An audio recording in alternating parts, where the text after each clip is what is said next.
In my role as a business analyst, it's almost never doing the same thing on a day-to-day basis, so it's hard to briefly explain what I do. So this is another entry in my quick series on what it is I do day to day. For this part, as requested, we're going to talk about the business analyst bread and butter, requirements elicitation.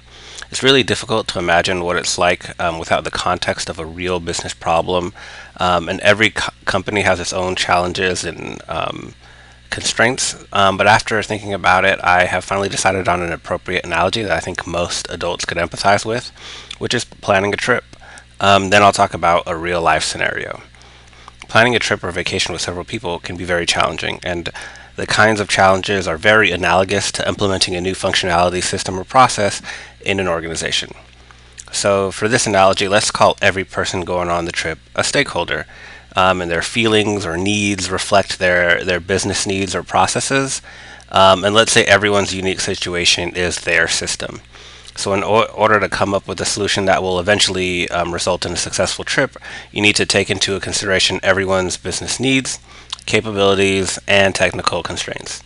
Your job as the vacation analyst is to draw out all these needs before helping everyone come up with the final game plan.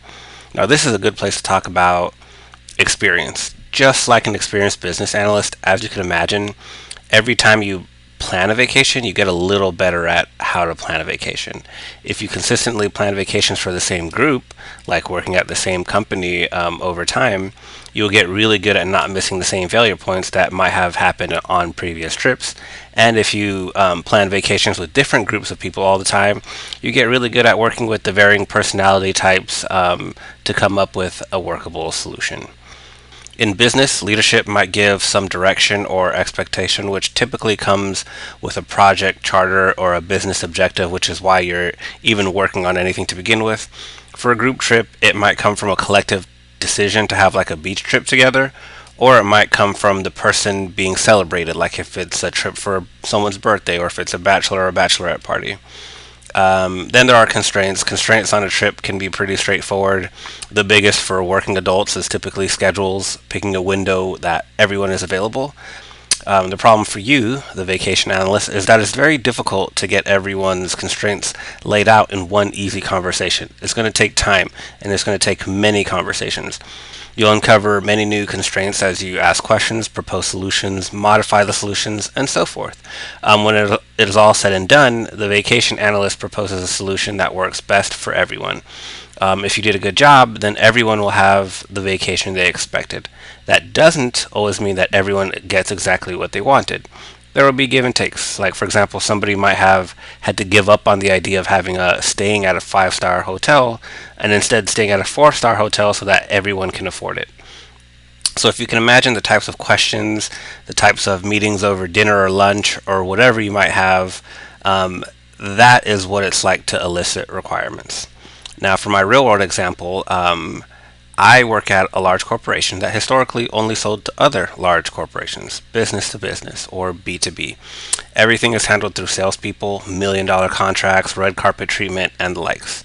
My current project is an e-commerce tool that will allow smaller organizations without the giant budgets to get into the action. Because my organization supports so many different industries, we're taking a more phased approach on who we're letting in.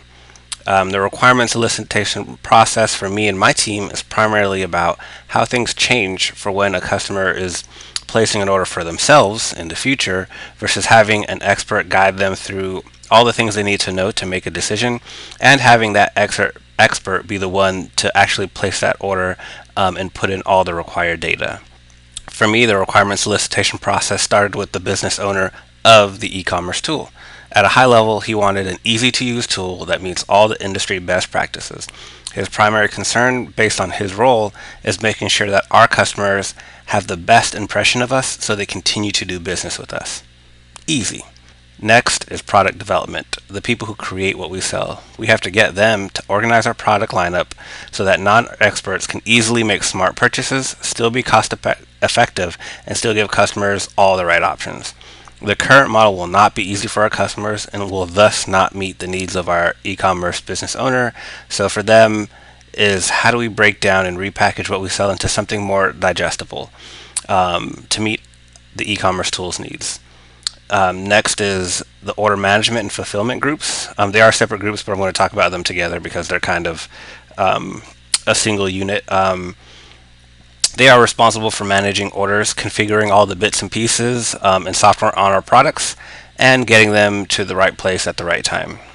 We need to ensure we capture all the right things to allow them to do this, along with ensuring we don't promise something to the customer in the time we can't deliver, because this would be a less than optimal customer experience.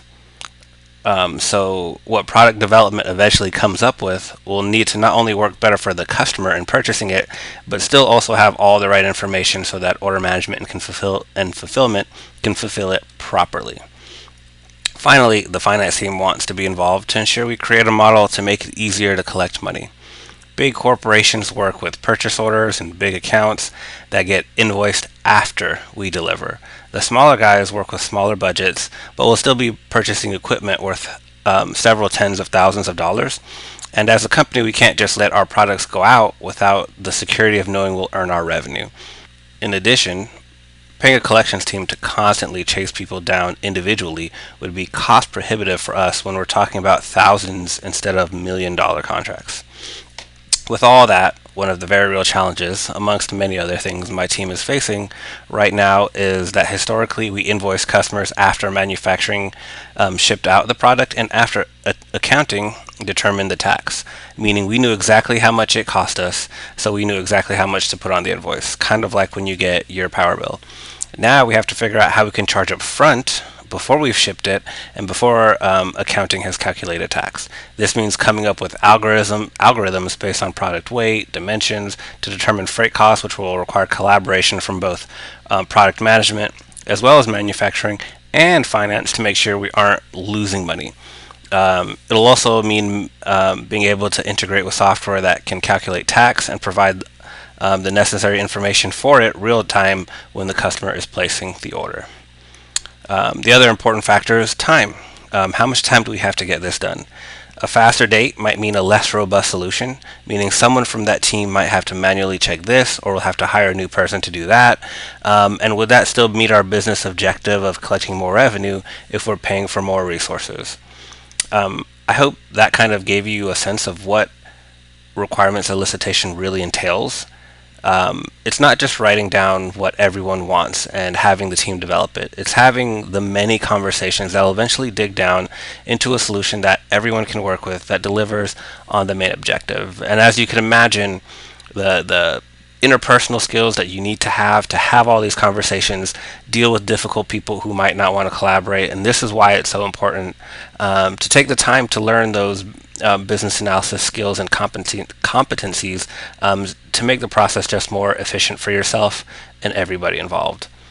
And again, thanks for listening. If you have any additional questions about requirements elicitation, just let me know in the comments and I'll do my best to answer them, or I'll post up a new video to answer those questions. So of course, please subscribe so you can be up to date on the latest and greatest.